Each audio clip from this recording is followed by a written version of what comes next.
Hey guys and gals, what's up? BN back again for another dope IK video on our way. Before we get started, as always, if you enjoy the content, sub to the channel, hit that notification bell to get updates on when we have new videos coming out.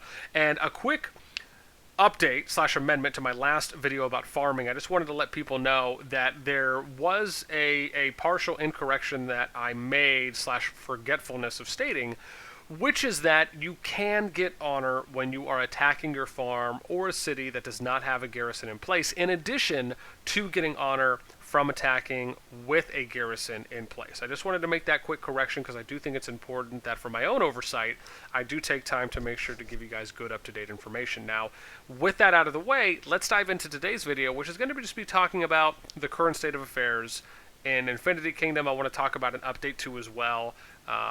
Mail that was just sent out today too.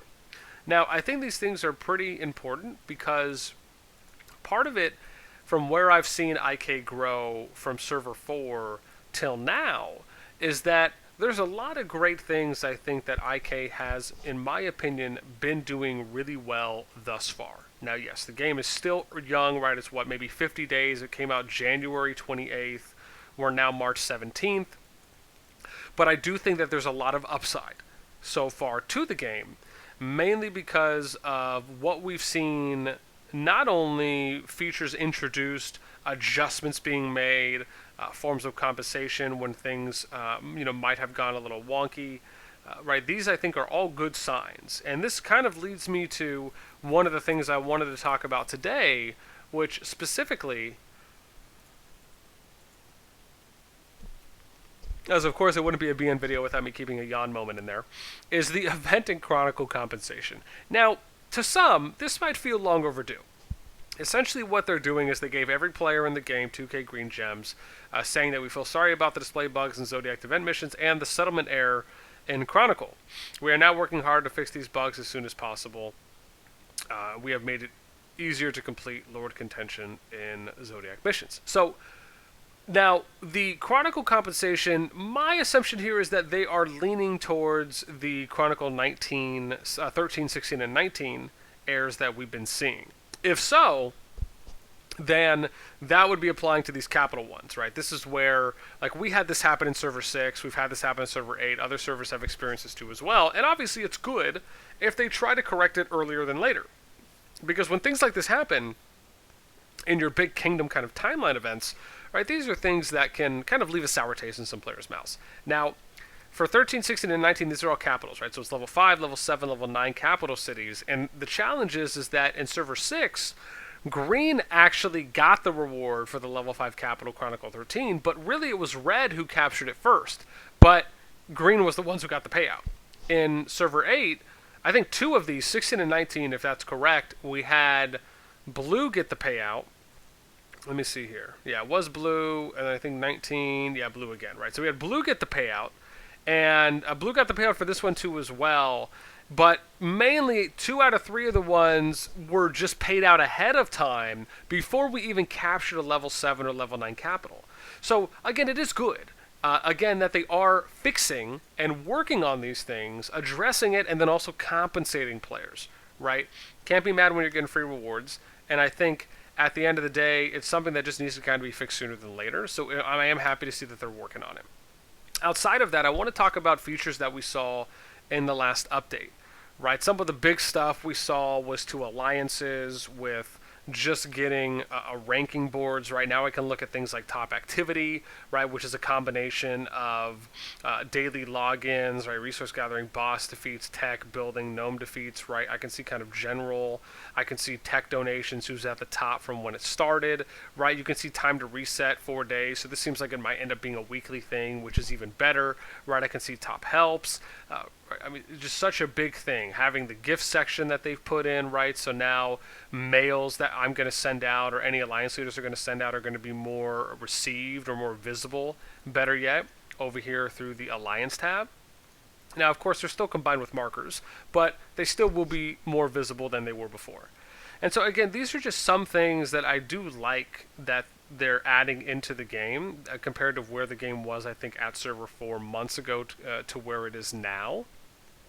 I think there's a really good direction, like I was talking about with the preview from the patch preview notes, right? You saw that there was quite a few additions to the most recent V1.1 patch that we saw from suggestions that were provided by the community, that we even helped gather and put in our kind of feedback and suggestions around one video, right? We're definitely going to be doing more of those too as well in the future, where if we're looking for like, what are the more requested features that we're looking to kind of pull from, right? I know I do those on our Discord server where we'll do, rounds kind of every couple weeks where I'll ask for feedback and suggestions for, what would people like to see next, and we'll kind of sift through it, and then we'll put that into like an organized Google Doc. I'll make an organized video about it, maybe talking about like the top 15, top 20 suggestions, and then kind of put them in a priority order like we've done before. And we saw a couple of those were put into the patch notes. Now, whether or not they were put in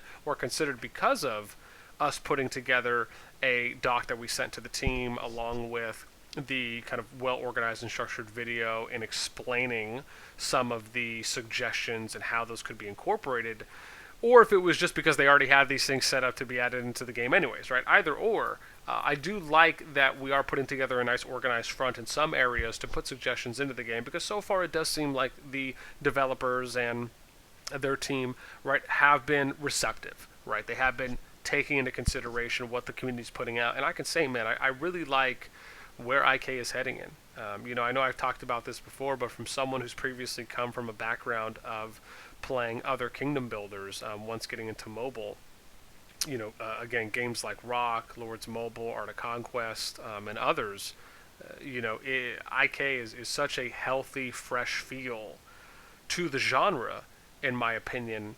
And even though, it may not have all the bells and whistles, I think the appropriate thing I always try to approach new games from is that if they're adding good features to a game that were not in the original game as early as they were in this new game, that's a win, right? And I think that's one of the benefits that new games have, because they can look at their predecessors and they can kind of pick apart the pros and cons, the features that really work and that would work in their game, and they can add those things in earlier for an earlier, more polished feel than their predecessors or older brother and sister games were at the same time for when those features got added. So I think that's a great benefit that IK has a lot of, I would say, resources in general to pull from.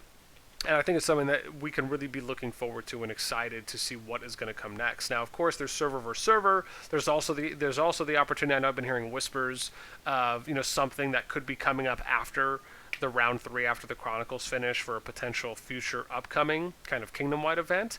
Again, I've only kind of been hearing things in the shadows, so to speak. But if something like that did come out, that would be awesome. I would love to see something like that. I think that's something that from previous games I've played, right, I've never really seen something, kind of a big kingdom-wide event that is not a server versus server after kind of like the final building has been captured and things like the timeline event rewards or event achievements have been finished as well. So I think just something else to look forward to. I think when migration opens, right, for a lot of kingdoms that are approaching 90 days, that's going to be something to look forward to, right? I think we're you're now having servers that are opening up, every 3 to 4 days, right? Before they were opening up, once a month, once every 2 months, right? I think that's something to look forward to in the game. I get this often, and I don't want to touch on it too much, but I do see this where people will post in the Discord or on other social medias, talking about, is the game really more free-to-play friendly than others that I've played before? And, the answer I always give people is I do think it is an overwhelming yes. And I think probably the biggest reason I say that, I mean, even if you just wanted to look at one feature alone, I think it's just the fact that they limit how many troops you can have. Right? And for myself, coming from a game like Rock, where you can basically have unlimited amounts of troops, it really widens the paywall from pay-to-win players or spenders versus free-to-play players. And it just widens that gap. I think in this game, you have a hard cap at what your troop power can be at. Per composition, right? Because you figure I have to get my 4 immortals to level 40, my dragon to 40. I have to domesticate all my dragon skills to max. I have to get gold equipment bordered and element specified. I have to get my grade level to, or my boost level to 40. I have to max skill my immortals, right? And then get max talk skills. But once you do that, you're maxed, right? And, you will be able to compete with spenders a lot sooner and more often than not than in other games I play, which I think is a great benefit. I think in addition to that, I love how they have something like where the moment you attack someone and they lose their prosperity, it force teleports them out. Right, this is like a really kind of nice passive defensive feature in the game, so players don't take as much damage from players that are just stronger than them. Right, so if you have someone who's just kind of a rogue whale, as an example, going around the map and attacking other players, they can only do so much if there's no one super close to them. Right, the fact that everything costs AP for the most part as well, I think is another fantastic feature. I know I've been hearing some people talk about the AP thing, but I'll tell you, I actually really like it. I think it's a very refreshing way that the game has been approaching because it makes you choose. Choices are now extremely important on what you use your action points for versus what you do not use them for. Right, and for people that are in servers that are lucky enough to not be in wars or constant fighting, and you can focus purely on development, right, you'll be able to use your AP just on those things, compared to if you have rogue players, right, who are fighting, right, there's a limit, right, on the AP, along with how much or less you're going to use based on how far someone is, and the fact that you're going to have to use AP on attacking players versus on potentially being able to use it on things like gnomes or gnome bosses, for example, because you can't get around gnome bosses, right? Even if you spend money, you still have to attack those to get them. But right, you can still spend to level up immortals, to get XP scrolls, other things like that. But there are some things in the game that are kind of hard locks, regardless of if you're free to play or you spend money.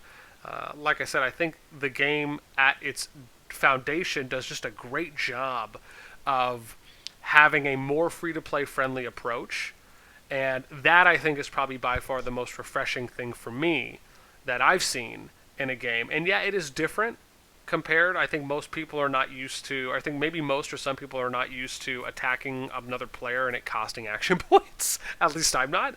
But because it's different, I feel as though I shouldn't do direct comparisons again in certain areas when this game is in some areas fundamentally different than another game, right? And I think sometimes we get tied up in, we need to make this game like this, or we need to add this feature here, and I do think that some features can be transferable, right? Like one thing I've talked about before, and I will say this all the time, I think something like a King's Mail needs to be added into the game at some point in time where you can message every player on your server, right? And you can set it up where it's the person who wins, it's the alliance lead who wins contention of relics at the end for the winning faction, right? Or you can do it in another way. But I do think that being able to send a mail out maybe to every player in your faction and then every player in the server, though I'd be fine if it's just every player in the server. I think at bare minimum that needs to be a thing, right? Because that is going to help you organize your players for like SVS prep. It'll help you send good educational mails out. It'll help you tell players like what alliances they can kind of fill into if you're looking to condense. Again, there's just a lot that you can do. You can get people on a Kingdom Discord a lot easier.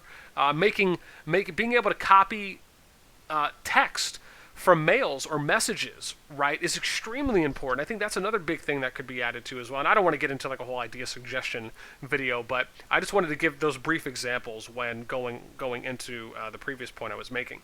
And anyways, guys, aside from that, I don't want this to be too long because I know I'm approaching 15 minutes. I hope you guys enjoy the content as usual. And this is probably really just more of like a my thoughts video on how I think IK is going and just kind of doing some general blabbering. But if you're still here to this point, I hope you enjoyed. Again, if you guys want to check out Infinity Kingdom, there is a download link that supports the channel and us as a creator in the description down below at the top. There's official Infinity Kingdom resources along if you'd like to join our Server 8 Discord. We always aim to have town hall meetings in Server 8 on Tuesdays at around 13:30, and then we're also try to always have Infinity Kingdom town hall meetings, community town hall meetings as well on the official IK server in the common room at around 14:30 is going to be what our weekly plan for going forward shall be. And as always, guys, if you have any comments, if you like what I talked about, if you feel differently, anything in between, please let me know down in those comments below. And until next time, I'll catch you later. Peace!